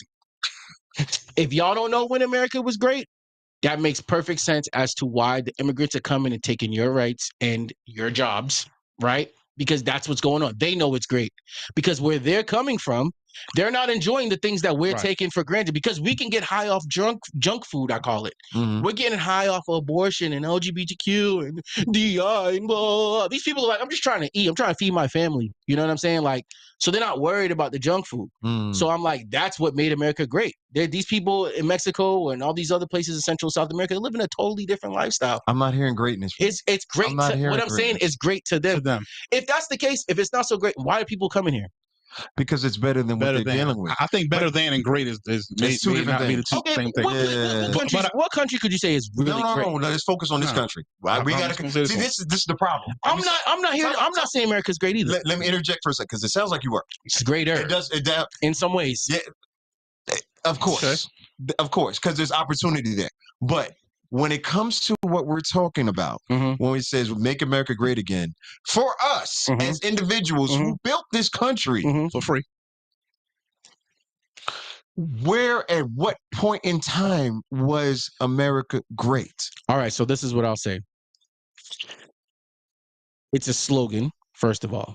I'm gonna say that. Let's go deeper then. I'm gonna say that. It's a slogan. And I'm not for it. You'll never hear me say it. Right. I'm not saying MAGA. Like I'm not wearing a red hat or nothing like that. That's not what I'm saying. What I am saying is there are some qualities to this country that make it appealing to people that aren't citizens. Right. Yeah. Okay? Right. And even though as Black people we have gotten the short end of the stick, even other Black people throughout the diaspora and other countries outside of America still envy the lifestyles, in some places envy the lifestyle that we have, and come here to enjoy some of those things and look at us like we're crazy with some of the things that we care about. Case in point, Africans. I got a lot of African friends from. You gotta narrow that down. All over. I'm about to. Okay. From West Africa from Nigeria, Ghana. Yeah. I got friends from South Africa. Yeah. Right. I got friends from East Africa, Kenya. Yep. Uganda. A lot of times they hold on to their values, and a lot of the stuff that the left kind of pushes, they're not really on board with that shit. And but they won't vote, conservative. But like they know that they're like, nah, y'all took it too far with that part. Like, the abortion part or like the neo-feminism stuff. They like, nah, we don't want that. We don't want that. Yeah, we like access to jobs and stuff like that. And, access to a free education. But like the stuff that we American Black people are getting drunk off of and giving our vote away for, they don't care about that shit. They don't need to care about it. We need to care about it. Why? What do you mean, why? Their communities are staying together. Ours is breaking apart. No, it's not that simple. Yes, it is. No, bro. It's not that simple. Families build communities. How do we get past the trauma and the effects that we still deal with 60 to 80 years later? We can't wipe it off. I'm not wiping it off. I'm not saying that. It sounds like that's what you're saying. What I'm saying is that both parties have been outspoken about not giving us that. No, we can't go back to now the parties. Let's focus on the one part where we're saying Black people and what we need to accomplish now and the opportunities we have now is different from when we started 60 to 80 years ago dealing with slavery. Yeah. The reasons why we see the issues that we have now on TV, that the same shit we're talking about, oh, these women are acting crazy, oh, these men are not taking care of families, all goes back to slavery and the opportunities. And the same way we talk about. Does it go back to slavery? Goddamn right it does. Affirmative action. If you've never had a solid foundation and you're trying to create a foundation with your family in 2024 and you have no history of it, in your next 2 to 3 generations, how can you do that? I agree. Wait, time out. When you have so many other distractions from the media of how to get attention and saying, hey, you want to make money real quick? This is how you get the attention. So it's not fair to hold us accountable and not hold yourself responsible for creating this issue. The only That's why reparation. Go ahead. I'm sorry. No, please finish.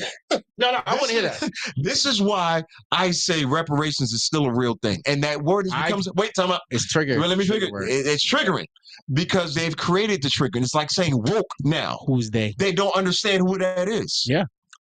I can tell you who they Look, is. I'm here for reparations. Okay. Don't get me wrong.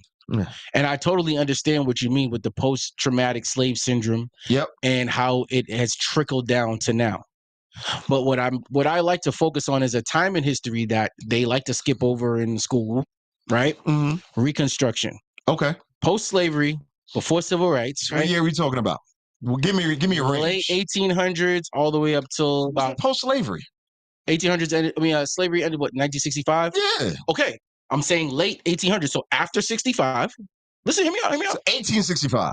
1865. Oh, right. okay, you said wait a minute. Yeah. After the Emancipation Proclamation. Okay. And then leading up to civil rights. Okay. It was rough the whole time. Yep. Jim Crow was in there too. But as I mentioned earlier, we was figuring it out. We was opening up our own colleges and universities. Right. We were inventing a bunch of things. Shout out to Morris Brown. Oh, exactly. I went to Clark Atlanta University. Yeah. Shout out to Morris Brown. Find a way and make one. The only find a way or make one. I'm happy you said it. Come on, bro. I'm happy you said it because that's what we was doing out of necessity. Yeah. Our families were together. The marriage rate was like close to 90%. Right. As I said, like in the they're profiling the Negro consumer, saying they have conservative family values. Yep. 1 in 3 are homeowners. Yep. Right? Yep. We are, and then all the way fast forward to civil rights. JFK gets killed. Lyndon B. Johnson signs the bill and says, I'm going to have these niggas voting Democrat for the next 200 years. Right. The guarantee. Right? Yeah. So now in school, all they teach about is slavery. They skip over Reconstruction. They skip over the fact where they could just be like, hey, black people, by the way, right after slavery, y'all built over 400 thriving communities on your own in America, and hateful white people came and burnt them down. They don't want to teach that. They don't want to teach that because then the Democrats can't be like, we're your only hope. And this is the most important election of your lifetime, which they say every 4 years. This is the most important election of your lifetime, this and that. When it's really like, no, tell Negroes that we did it without y'all beforehand, before y'all came into the picture. That's very narrow-minded, bro. How is that narrow-minded? Because you're totally disregarding the civil rights movement. How am I disregarding the civil rights movement? I'm saying that I understand that there was a reason for it. Right. And I'm saying that, hey, if it it was multi-pronged, right? Yep. The civil rights movement worked because we were connected. Right. We're not connected anymore. Right? Yeah. So we basically sold our soul for the legislation. Let me ask you this. Let me ask you this. Mm-hmm. And I just looked it up because I wanted to be sure before I asked you this. Mm-hmm. So it's already not fair for you. Yeah, sure. When did JFK get assassinated? What, 68 was it? I'm not sure. Yes. Mm-hmm. When did MLK get assassinated?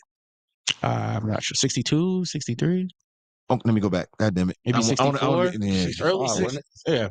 1968. 68, okay. When did Malcolm X get assassinated?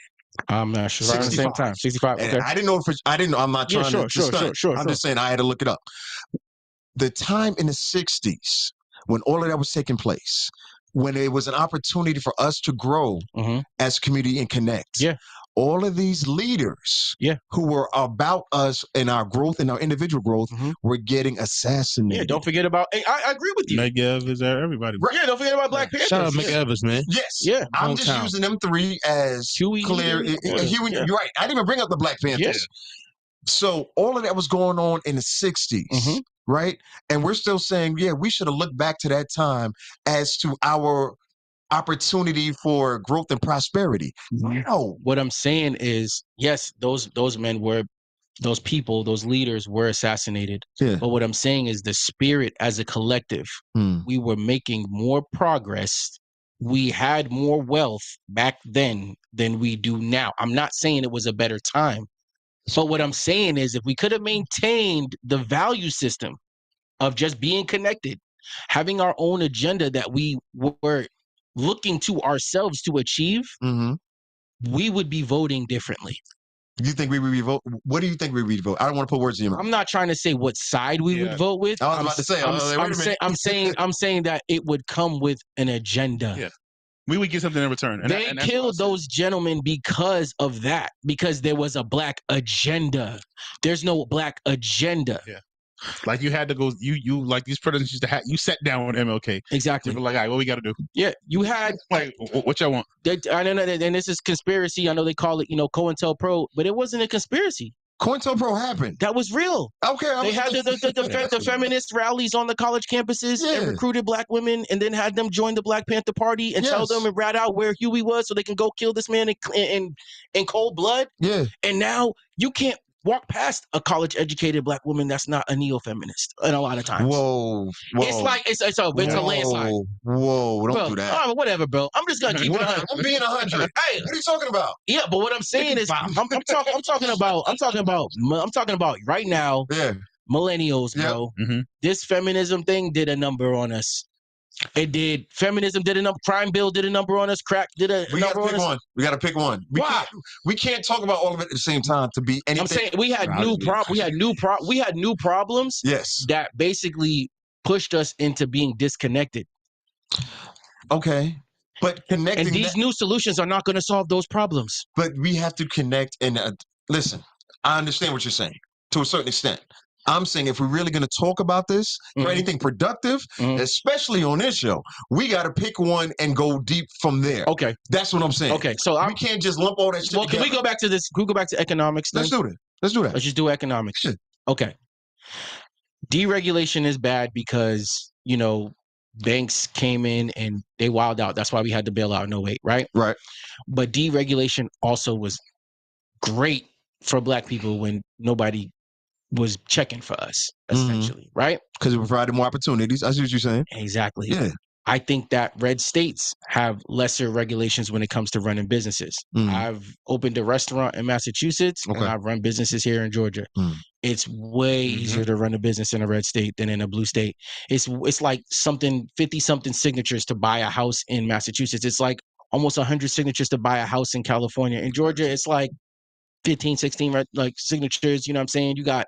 It's way less regulated. Right. And what I see when I think of the Democratic Party and the liberals, the left, it's big government. It's hey, the government's going to solve all your problems. But what happens? What I've seen is that it's seemingly the larger the government gets, the more black people as a group we become reliant on it, and our connectedness is disintegrating. Like it's going away. I see what you're saying.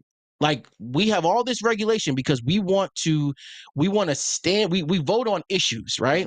Because it's our conscience, because black people, we are very emotional people, even the ancient Egyptians, they talk about the pineal gland and it's the seat of your moral consciousness or whatever, your moral. I think we vote on image. Yeah, exactly. Because we're emotional. That's why we respond to music. That's why we respond to art the way we do. And it is different. The pineal gland's in the middle of your brain. It's a gland for us. It's calcified for other people. That's all I'm gonna say. So these other people, though, we could come back to that. They know. They're like, okay, these Negroes respond to vibrations, so let's give them symbolism. Yeah. And they've been doing that to melanated people all over the world. Look at colonialism. Yeah. Look at it. The people was being nice to them. These people pay attention to the weather. They pay attention to the environment. They playing music. They're jolly. They're eating and this and that. Right. And we take the land from right up under them. The Democratic Party just colonized black Americans, essentially. Bro, I think it's that simple, bro. Why has there not been another Greenwood since we signed our 360 with the Democratic Party? I'm confused. What are you talking about? Why are there no thriving black communities like there are Greenwood? Several thriving black communities right now. What are you talking about? What do you consider a thriving black community? That's the best way I can put it. Is it leadership from the Black politicians? ownership. Oh no, Ownership. I can do that. What are you talking about? Lithonia, Stonecrest is an example of that right now. All right, how many hospitals do we own in Lithonia? Do we own? How many hospitals? That's what I'm asking. That's what I'm saying. So that's the difference. Tell me example. You got to give me exact examples that you want from it. Okay, I want Black people to own their own hospitals, their own schools, so that we can educate our children the way we need to. Do you count Montessori's as owning our own schools? Yes. Okay. We do have those schools. Okay. But the vast majority of our children are going to public schools. Right. We do not write those curriculums. We don't. We don't. Yeah. And the Black people that are appointed to lead those school systems are appointed by white folks. If that's not the case, why is critical race theory why is that even a conversation? That's a whole nother critical race theory wouldn't even be a conversation if it was Black owned schools. You look at the Jews. I agree with that. I grew up in Boston. Them Jewish kids, they get out of school and they go to Jewish school. Yeah, Brooklyn's the Chinese kids, they get out of school and then they go to Chinese school. Yeah. That's all I'm saying. So I'm not blaming the Democratic Party for nothing. I'm just saying we've become so reliant on politics. And that's all I'm saying. We're not connected anymore. I will say this. Hold on. Juju near food stamps. Say what? She ain't playing about her food stamps. My whole point is this. We have those same opportunities as well. When you talking about those groups of people when they go to school after they go to normal school, we have those opportunities. We have those after school programs. That's what the Bell Foundation was. But that's what I'm saying. Yeah. So I'm not saying it's so far from perfect, but I'm saying if we focus, this is my personal thought and plan for it. Yeah. If we divert and use those funds that we use to elect people, hire more police, say we want these types of protection programs, and we focus that on the minority areas, we will see the change in the public that we say we don't see now. What is going because it's about funding. When I say how, I'm saying what is going to, what's the word I'm looking for? What's going to inspire us to move in that way? Life, bro. Like, and I don't mean if to be we're general. being fed, if we're being fear stricken into voting. It's basically, and like I said, Maxine Ward is saying, "Shut up and vote." Right? Yeah. Basically, nigga, don't ask no questions and vote blue. Don't ask me what the agenda is. Don't ask Kamala what she's gonna do. It happens. It's the only way. It's not the only way. In every election, I hear the same speech. I'm gonna tell you. Ready? Okay. Ready? Yep. Well, before it wasn't like that, but now, but we got Bush this time. Oh, we got Romney this time. Oh, we got Trump this time. So we just gotta vote for Obama. We just gotta vote for Biden. The worst ever. It's always the worst ever. It's always the most important election of my life. So when is our agenda going to be addressed? And I feel like we need to address our own agenda, but I don't think we ever will, as long as we're just going to leave it up to these politicians. I don't. You changed the question. Because what you're saying. So the economic development would allow us opportunities for ownership, right? So that we can directly address Black women talking about how they don't understand when they're talking about pain, and the doctor's not responding to them the way that they want. Right. Now we can directly address our women's concerns about healthcare because we own our own hospitals. Yeah. When they say the Black boys right now, over 60% of them are reading below a 4th grade reading level. I think it's 3rd grade, but it's 3rd grade. Yeah, we can directly address that if we have our own schools. We could directly address that if we can make up for what I was talking about before. We are at such a deficit still for generation after generation after generation. That's why I'm talking about reparations in different ways. I'm not talking about just cutting a check. No. I'm off. Yeah. Let me finish. Now I'm finished. To speak to your point about what we want for us in our community and supporting our community and making sure that our kids, our women, our businesses are supported as they should, it goes back to that. It goes back to that. That is the core. How many times do I talk about slavery on the show? I only believed that before I found out that Black Americans have the 16th largest GDP in the world. But when I used to believe that. No, I'm gonna tell you why. I'm gonna tell you what the difference is. Because you're talking about the 1.6 trillion we spend every year when it comes to our money. We have to change, and y'all know this. I'm not talking to y'all. We have to change our mindset. We also have to change the infrastructure. Mhm. The infrastructure is still like the police. It's still corrupt as hell. When it comes to our support and what needs to be created Mhm. and needs to be supported, is still not happening. There's still a huge crack. Mhm.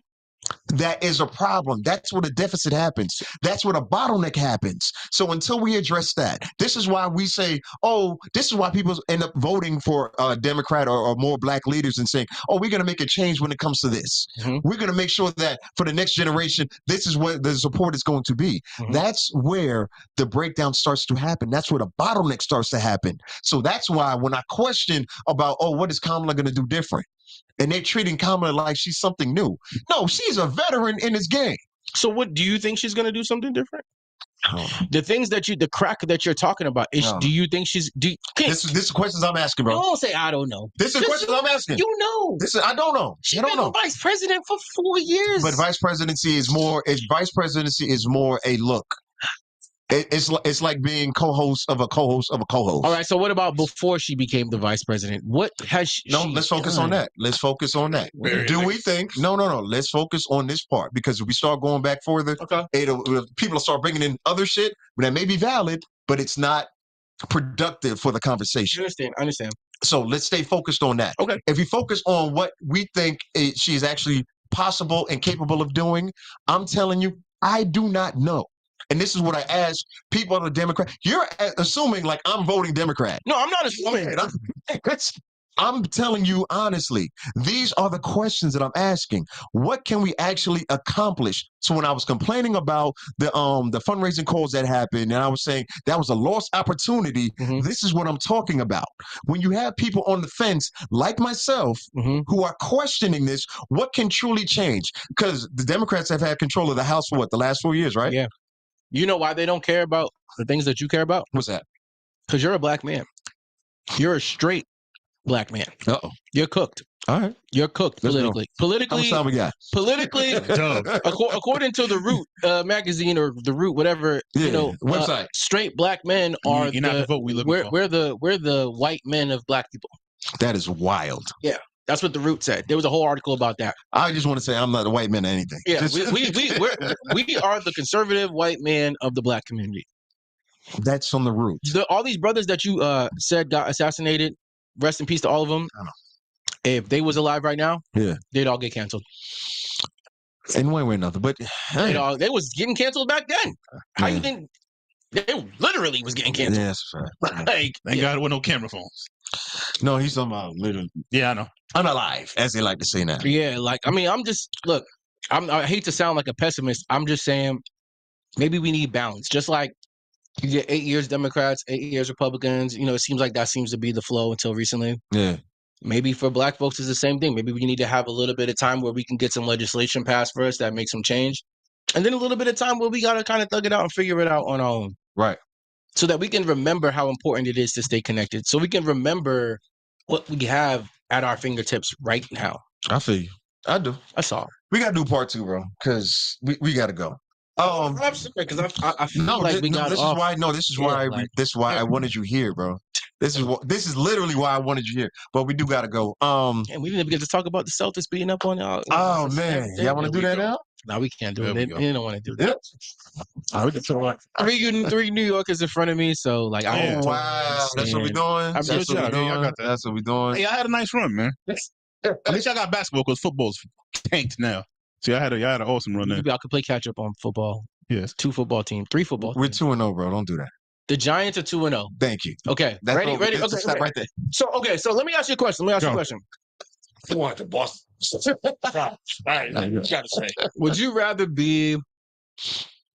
Yes. Would you rather your claim to fame being that you beat Boston 2 times while Boston was whooping everybody's ass for 20 years straight? Would you? Would you rather be whoop everybody's ass for 20 years straight? You know what? Go ahead, Corey. Ain't nothing better than knocking out the bullies. But at least he acknowledged that we are the bullies, so I'll take that. Acknowledge that we the bullies. Acknowledge First it. of all, Go we ahead. bullied the I'm gonna bully be though. quiet. Ain't no I'm gonna thing be for quiet. 2 years Yeah. straight. You bullied the bully. Okay, whatever. Tom Brady's 2 of his best seasons ever. We knocked him out. Great. I'm gonna tell you my Claim to fame. I'm gonna tell you about. Well, first of all, I fucking hate Boston sports in general. So that's a fact. Yeah. But I said my biggest. Y'all got the Yankees. Yeah, like, yeah. come on. It was Yeah. all good when the Yankees was killing it. No. Before Brady I won would his hate first y'all Super way Bowl. before we started winning. Exactly. But what I'm saying is, though, before the Brady's reign, New York, y'all nobody could tell y'all nothing. Y'all was on cloud 9 with the Yankees. Hey, the wildest part about the Patriots run in general, and this is the part. It's the only reason I fucking dislike them, other than our obvious rivalry between the cities, right? Is the fact that, my nigga, I was alive in 1990. I was alive through all of that. There were no fucking Patriot fans all over the country. I remember They did not. That's like now Golden State fans. Y'all motherfuckers did not exist. You said all over the country, or Yeah, as everywhere. many as they are now. yeah, because I've been a That's Patriots fan my whole life. No. That's what I'm saying. I'm not talking about you. He's You're Steve different. Grogan. He's Steve Grogan fan. You are the Ben Coach, yeah. all of that. That's what I'm saying. Cats like Yeah, that. That's a including- different. Like yeah. I'm gonna tell people I'm a Jet fan. Like anybody who will claim that, yeah, you love them for real. Yeah. Like That's their home team. There is no bandwagon. You know what I mean? So people who was a fan back when the '85 Bears was stomping them out, you are a fan of that team. That is a real fan. Yeah. Cats are like. You can't name a player other than Tom Brady as the people that be getting on my goddamn nerves. We don't want to hear that. You know why? I can't accept that because I'm gonna let you close out because we gotta go. New York is full of those people. Wait, people need to know this though. Y'all full of the front runners, bro. Boston baked beans. I'll just close out. They're front runners for who? This what The Giants has won it every decade. Just letting y'all know, every decade we've won. So whatever 20-year run you had going on, we won it at some point. Okay, great. Every decade. Great.